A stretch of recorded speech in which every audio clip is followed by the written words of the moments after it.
In a showroom in Shenzhen, China, a fully electric 5-door hatchback sits on the floor with a price tag that reads, in American dollars, approximately $9,700. The car is the BYD Seagull. During China's 2025 EV price war, promotional models were selling for as low as $7,800. The standard price today is $9,700. It has air conditioning, it has touchscreens, it has roughly 190 miles of range on the Chinese test cycle. It has the same lithium iron phosphate battery technology that powers a Tesla. It seats 4 adults. It drives down a highway. It is a real, functional, modern electric car. And the average new car sold in the United States in 2025 crossed $50,000 for the first time. For the price of one American car, an American consumer could in principle buy 5 BYD Seagulls and still have money left over. They cannot, not legally, not at scale, not at anything close to the Chinese price. In September 2024, the Biden administration raised the tariff on Chinese electric vehicles from 25% to 100%. In March 2025, the Trump administration added an additional 25% national security tariff on top. The combined effective barrier on a Chinese EV entering the United States now sits at over 112% and climbing with each successive executive action. Both parties signed off, both administrations agreed. And not a single American consumer was asked, on a ballot, in a referendum, in any formal democratic process, whether they would like the option to buy a $7,800 car. Stay until the end of this video, because the channel will show you the exact congressional hearing where the auto industry made its case, the names of the executives who testified, and the words they used in public. The transcript is on file, the hearing was televised, and the framing of that hearing tells the viewer everything about who the tariff was actually built to protect.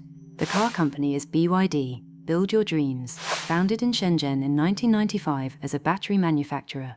Today, BYD sold approximately 2.26 million electric vehicles globally in 2025, more than Tesla's roughly 1.64 million in the same period. BYD is not a small competitor. It is the largest electric vehicle manufacturer on the planet.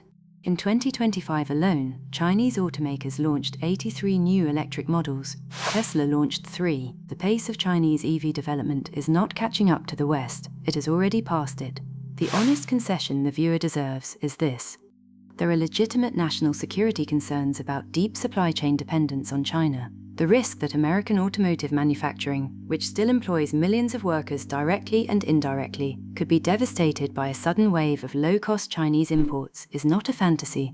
It happened to American steel in the 1980s. It happened to American electronics in the 1990s. It happened to American textiles across the same decades. Each of those collapses left towns hollowed out, families displaced, and a political wound that still shapes American politics today.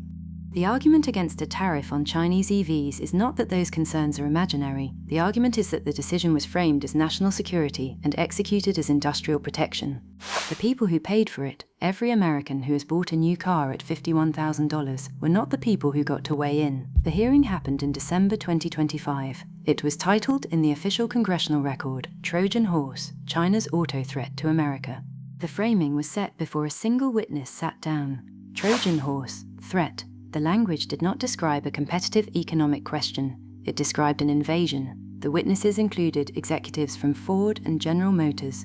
Ford CEO Jim Farley has, in public statements and cable television appearances, repeatedly called Chinese EV imports an existential threat to the American auto industry.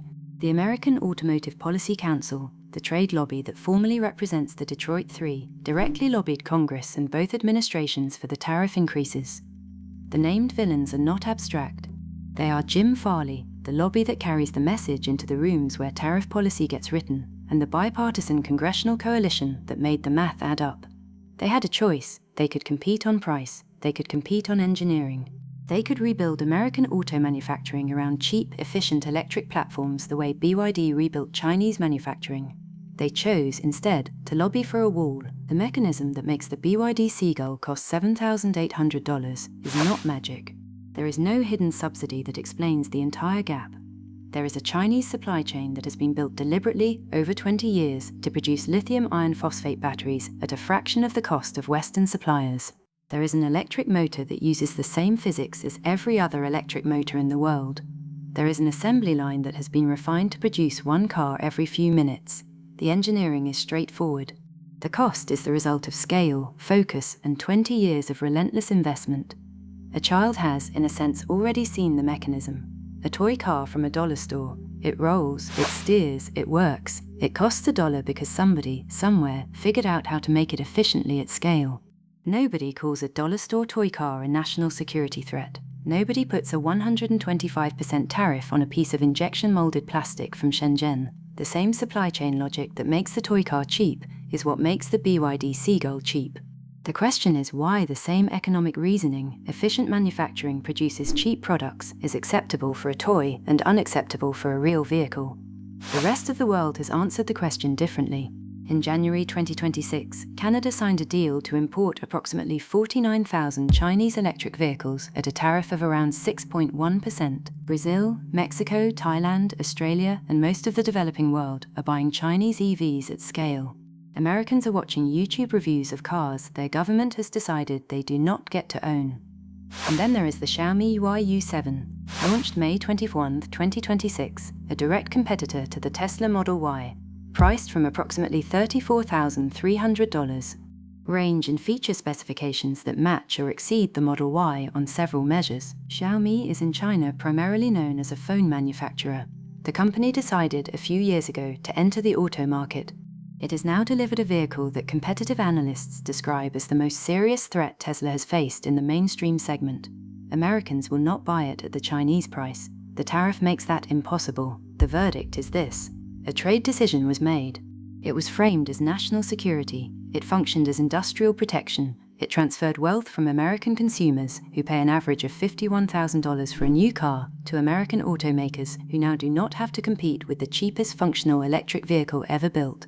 The decision was bipartisan, the decision was televised, the decision was justified with the language of national defense, and the decision was, in practical effect, a tax on every American household that needs reliable transportation. The Trojan Horse, it turns out, was the framing of the hearing itself. A question for the comments: if a $9,700 electric car was available at your local dealership tomorrow, would you buy one? And what would you do with the $40,000 you saved? Drop the answer below.